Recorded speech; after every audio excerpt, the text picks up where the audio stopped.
Dear students, आज हम लोगों को किरचॉफ्स लॉ पढ़ना है। किरचॉफ्स लॉ है क्या कि आप कोई भी इलेक्ट्रिक सर्किट है, उस इलेक्ट्रिक सर्किट में आप कह नहीं सकते कि कौन सीरीज में है कौन पैरेलल में है, और वो सर्किट एनालाइज करना थोड़ा मुश्किल हो रहा है। डायरेक्ट ऐसा कुछ है नहीं कि आप पहचान कर पाए कि यह सीरीज में है और यह पैरेलल में है। तो ऐसी स्थिति में हम उस सर्किट को एनालाइज करने के लिए किरचॉफ्स लॉ का प्रयोग करते हैं। वैसे सर्किट को, इलेक्ट्रिक सर्किट को एनालाइज करने के लिए बहुत सारे थ्योरम्स हैं, बहुत सारे लॉज हैं, जिसमें आप थेवेनिन्स थ्योरम है, नॉर्टन्स लॉ है, delta star star delta transformation है, प्रिंसिपल ऑफ सुपरपोजिशन है इत्यादि। लेकिन हम लोगों को पढ़ना है किरचॉफ्स लॉ। कभी कभी मैक्सवेल लूप करंट लॉ का भी प्रयोग करते हैं, लेकिन बेसिकली हम लोगों को पढ़ना है किरचॉफ्स लॉ। किरचॉफ्स लॉ दो है। There are two laws called Kirchhoff's law. पहला लॉ इज फर्स्ट लॉ को कहते हैं जंक्शन लॉ, और दूसरे लॉ कहते हैं लूप लॉ। जंक्शन लॉ का एक और नाम है किरचॉफ्स करंट लॉ, या केसीएल से इंडिकेट करते हैं। केसीएल को मत समझिए कि यह पोटेशियम क्लोराइड है, किरचॉफ्स करंट लॉ है यह। ठीक उसी तरह से लूप लॉ का दूसरा नाम है किरचॉफ्स वोल्टेज लॉ, और इसको हम केवीएल से इंडिकेट करते हैं, शॉर्ट में लिखते हैं केवीएल। और किरचॉफ्स लॉ को समझना बहुत आवश्यक है, क्योंकि कोई भी इलेक्ट्रिक सर्किट को सॉल्व करने के लिए यह दो बेसिक लॉ जानना बहुत ही आवश्यक है, बहुत ही इंपॉर्टेंट है। तो हम देखें, सबसे पहला है किरचॉफ्स करंट लॉ या जंक्शन लॉ। या जंक्शन लॉ कहता है कि the algebraic sum of all the currents meeting at a point, उस पॉइंट को हम जंक्शन कहेंगे, meeting at a junction is equal to 0। The algebraic sum of all the currents meeting at a junction is equal to 0। Suppose कीजिए कि वो junction है, बहुत सारे करंट O की ओर आ रहे हैं, कुछ करंट O से जा रहे हैं, वो जंक्शन है। यह मैंने फिगर में दिखाया है कि I1 करंट जंक्शन की ओर आ रहा है, I2 करंट भी आ रहा है जंक्शन की ओर, I3 करंट भी जंक्शन की ओर आ रहा है, I4 करंट और I5 करंट जंक्शन से दूर जा रहा है। तो जो जंक्शन की ओर आ रहा है उसको हम कहें इनकमिंग करंट्स, और जो जंक्शन से दूर जा रहा है उसको कहें आउटगोइंग करंट्स। तो एक कन्वेंशन का इसमें प्रयोग करेंगे कि यदि हम इनकमिंग करंट को पॉजिटिव माने तो आउटगोइंग करंट को निगेटिव मानेंगे, या इसका उल्टा भी मान सकते हैं कि यदि इनकमिंग करंट को निगेटिव मानेंगे तो आउटगोइंग को पॉजिटिव मानेंगे। लेकिन एक बार जो मानेंगे उसको हमेशा मानेंगे, उसी वही कन्वेंशन होगा। तो देखें, हम यहां इनकमिंग करंट्स को पॉजिटिव मानते हैं। यहां हम I1 और I2 और I3 को पॉजिटिव मानेंगे, लेकिन I4 और I5 को निगेटिव मानेंगे, क्योंकि ये आउटगोइंग करंट है। यदि हम इनकमिंग करंट को पॉजिटिव मानते हैं तो आउटगोइंग करंट को निगेटिव मानेंगे। और हम अगर सबका अलजेब्राइक सम करेंगे तो वह 0 के बराबर होना चाहिए। That means that is I1 plus I2 plus I3 plus minus I4 plus minus I5, सबका सम 0 के बराबर। यही अल्लाह कहता है किरचॉफ्स करंट लॉ या जंक्शन लॉ।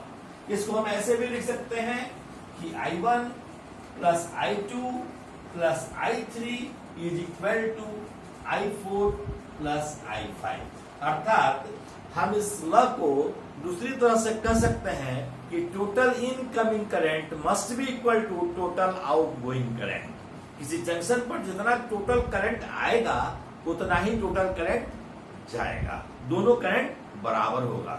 जितना इनकमिंग करंट होगा उतना ही आउटगोइंग करंट होगा। इसलिए इसको हम शॉर्ट में यहां लिख देते हैं, सिग्मा आई इनकमिंग बराबर है सिग्मा आई आउटगोइंग करंट। तो इस तरह से हम जंक्शन लॉस समझ लिए। इस जंक्शन लॉस से संबंधित एक छोटा मोटा प्रॉब्लम करते हैं। जैसे एक सर्किट है, यहां हम देख रहे हैं कि यह भी एक जंक्शन है, यह भी एक जंक्शन है। इस जंक्शन को मान लीजिए माने ए, और इस जंक्शन को मान लीजिए बी है यह जंक्शन। अब यह कह रहा है कि I1 का वैल्यू, इस जंक्शन से जो करंट जा रहा है ए से, या I1 करंट है, तो I1 का वैल्यू क्या होगा, बी से इधर से जा रहा है I2 का वैल्यू क्या होगा, यह हमको निकालना है। बहुत आसान है। टोटल इनकमिंग करंट क्या है, ए पर 5 एम्पियर का 5 एम्पियर का करंट है, और यहां से 2 एम्पियर का करंट जा रहा है। कुल आउटगोइंग करंट कितना होना चाहिए, 5 ही होना चाहिए। यह 2 एम्पियर है, तो यह I1 का वैल्यू क्या होगा, निश्चित रूप से I1 का वैल्यू हो जाएगा 3 एम्पियर। अगर I1 को हम 3 एम्पियर हो गया, तो बताइए कि B से होकर अगर 2 एम्पियर का करंट इस डायरेक्शन में जा रहा है, तो I2 का वैल्यू क्या होगा, निश्चित रूप से I2 का वैल्यू हो जाएगा क्या, यह 2 ampere, total 3 ampere current B पर आ रहा है, इनकमिंग करंट है। आउटगोइंग करंट भी बी पर से बी से कितना होना चाहिए, 3 एम्पियर ही होना चाहिए। यह 2 एम्पियर है, तो I2 का वैल्यू क्या हो जाएगा, 1 एम्पियर हो जाएगा। तो इस तरह से 1 एम्पियर हम इसको I2 का वैल्यू लिख लेंगे। This is your answer. बहुत आसान है। एक और क्वेश्चन करते हैं। देखिए इस प्रॉब्लम में यहाँ एक नेटवर्क दिया हुआ है, वो जंक्शन है, R1, R2 और R3 3 रेसिस्टर्स हैं। इनका वैल्यू है 10 ओम, 20 ओम और 30 ओम। टर्मिनल 1, 2 और 3 का वोल्टेज यानी पोटेंशियल क्रमशः 10 वोल्ट, V2 6 वोल्ट और V3 5 वोल्ट हैं। हमको O का पोटेंशियल मालूम करना है। You have to find the potential at O। तो O का पोटेंशियल हमने मान लिया कि यह पोटेंशियल है V0। तो हमको V0 का वैल्यू निकालना है। तो हम देखें कैसे निकलता है। आप जानते हैं ओम्स लॉ से कि V1 माइनस V0 दोनों के बीच का पोटेंशियल डिफरेंस IR के बराबर होता है। हम लोग ओम्स लॉ में पढ़े हैं कि potential difference is equal to IR। तो सपोज कीजिए कि यह करंट I है, या I1 है, इसको हम I1 मान लिए या I मान लिए, यह I1 लिखते हैं, यहाँ I2 मान लिए और यहाँ I3 मान लिए। यह करंट है। तो क्या हम लिख सकते हैं कि V1 minus V0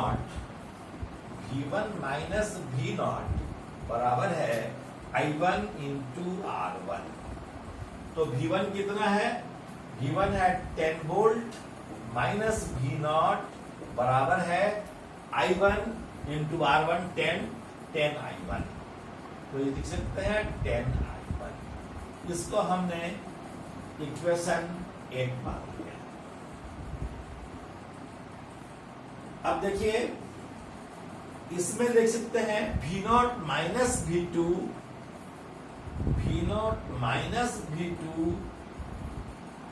is equal to I2 R2।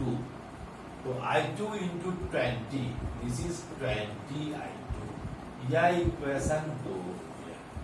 और तीसरा लिख सकते हैं V0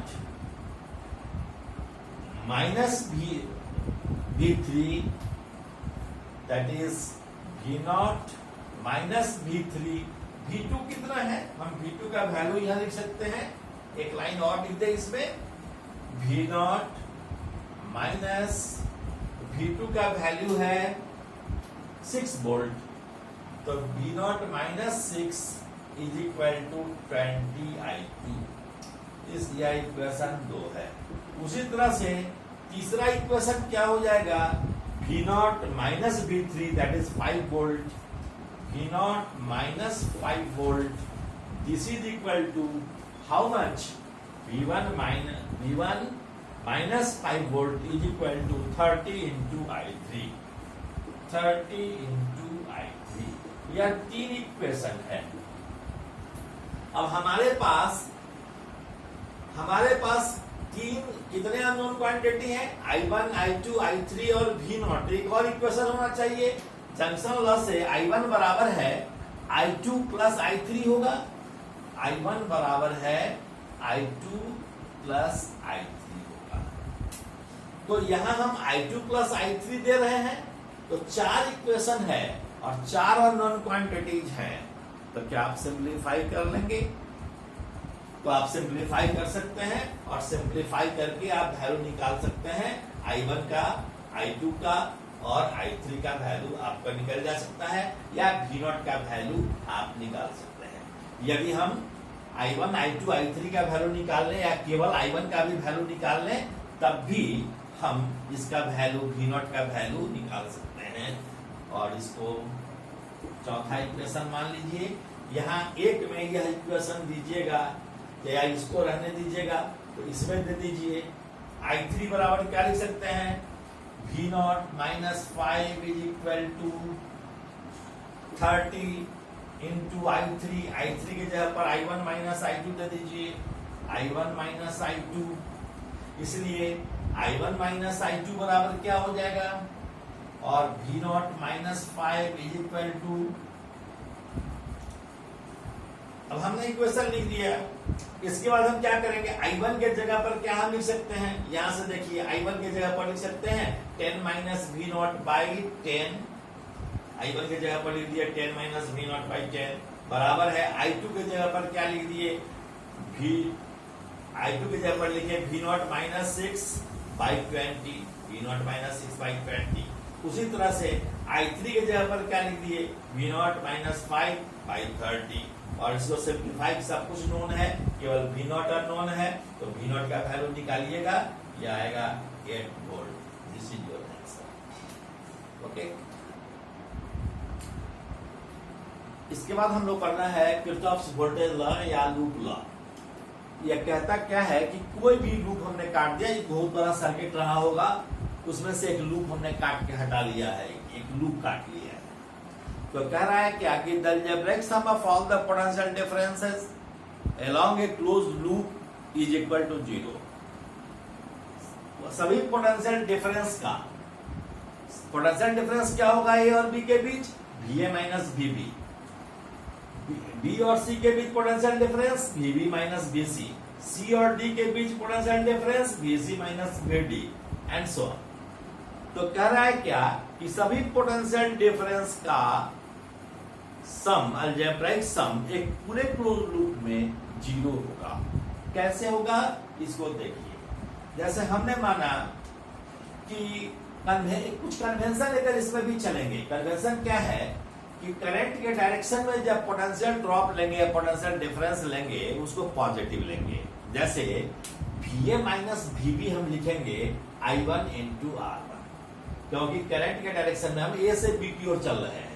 VA माइनस VB को हम I1 R1 पॉजिटिव लेंगे, लेकिन VB माइनस VA अगर लेना पड़े तो हम लेंगे माइनस I1 R1, क्योंकि हम उल्टा डायरेक्शन में जा रहे हैं, करंट के उल्टा डायरेक्शन में जाएंगे तब हम निगेटिव लेंगे, और करंट के डायरेक्शन में जा रहे होंगे तो पोटेंशियल, यानी पोटेंशियल ड्रॉप हो रहा है।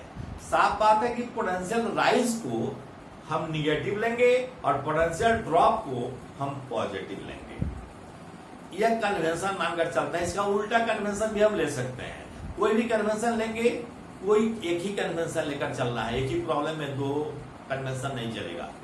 कोई एक कन्वेंशन मानकर चलना है। डिफरेंट बुक्स में डिफरेंट कन्वेंशन लिया है, लेकिन आजकल जो हम लोग मान रहे हैं एनसीईआरटी बुक के अनुसार, concepts of physics by S C Verma के अनुसार, हम जो कन्वेंशन ले रहे हैं वह यह है कि पोटेंशियल ड्रॉप होगा तब हम पॉजिटिव, पोटेंशियल ड्रॉप को पॉजिटिव लेंगे, पोटेंशियल राइज को निगेटिव लेंगे। अब VA माइनस VB ले रहे हैं, करंट इधर जा रहा है तो करंट हायर पोटेंशियल से लोअर पोटेंशियल की ओर जा रहा है। इसका मतलब क्या है कि हम VA माइनस VB को पॉजिटिव लेंगे, तो लिखेंगे VA minus VB is equal to I1 R1। VB minus BC, इससे होकर कौन सा करंट जा रहा है? I2 करंट जा रहा है, तो VB माइनस BC क्या लेंगे? VB minus BC is equal to I2 R2। I2 R2 और VC माइनस VD क्या लेंगे, या तो सेल का EMF लेंगे। तो सेल का EMF मान लीजिए कि E1 है, तो हम E1 क्या लेंगे, निश्चित रूप से ये छोटा लाइन दिखाई दे रहा है, या निगेटिव टर्मिनल बता रहा है या पॉजिटिव टर्मिनल बता रहा है। तो C से D की ओर आइएगा तो पोटेंशियल बढ़ जाएगा, इधर लोअर पोटेंशियल है, इधर हायर पोटेंशियल है। तो C से D की ओर आइएगा तो पोटेंशियल बढ़ेगा, तो पोटेंशियल के राइज को हम क्या मानेंगे, निगेटिव। तो VC माइनस VD क्या लिखेंगे, माइनस E1। उसी तरह से VD माइनस V क्या लिखेंगे, VD minus V is equal to I3 R3। और VE माइनस VF क्या लिखेंगे, VE minus VF is equal to, इसका मान लीजिए EMF E2 है, तो यहां से पोटेंशियल ड्रॉप कर रहा है, बैटरी का पोटेंशियल ड्रॉप कर रहा है, इस पार से इस पार आ रहे हैं, तो इसको क्या लिखेंगे, प्लस E। और VF माइनस VA क्या लिखेंगे, VF minus VA is equal to, current जा रहा है इधर और हम जा रहे हैं इधर, तो उल्टा डायरेक्शन में जा रहे हैं, इसलिए minus I4 R4। This is minus I4 R4। अब सबको ऐड करेंगे, अगर यदि हम सबको ऐड करें तो एडिंग सबको ऐड करेंगे तो क्या होगा, माइनस BB से plus BB cancel, minus BC से प्लस BC, माइनस BD से plus BD, minus B plus B, तो VA माइनस ये प्लस VA या माइनस VA, तो लेफ्ट हैंड साइड सब जीरो हो गया। यानी सभी पोटेंशियल डिफरेंसेस का सम करेंगे, सबको जोड़ेंगे तो यह जीरो के बराबर है। That means I1 R1 plus I2 R2 minus E1 plus I3 R3 minus plus E2 minus I4 R4 is equal to 0। किसे देखें कि सभी पूरे लूप में ए से चले फिर ए पर वापस आए, पूरे लूप में घूम गए, तो सभी पोटेंशियल डिफरेंस का सम जो हुआ यह 0 के बराबर हो गया। तो इतना करने की जरूरत नहीं है प्रॉब्लम बनाने का समय, सीधे देखते जाइएगा। I1 R1 या पोटेंशियल डिफरेंस हुआ, I2 R2 यहाँ I2 कम जा रहा है, I2 R2 minus E1 plus I3 R3 plus E2 minus I4 R4, minus इसलिए कि करंट इधर जा रहा है, हम F से एक की ओर जा रहे हैं, minus I4 R4 is equal to 0। This is Kirchhoff's voltage law KVL। Thank you very much, all the best. कल हम लोग प्रॉब्लम करेंगे।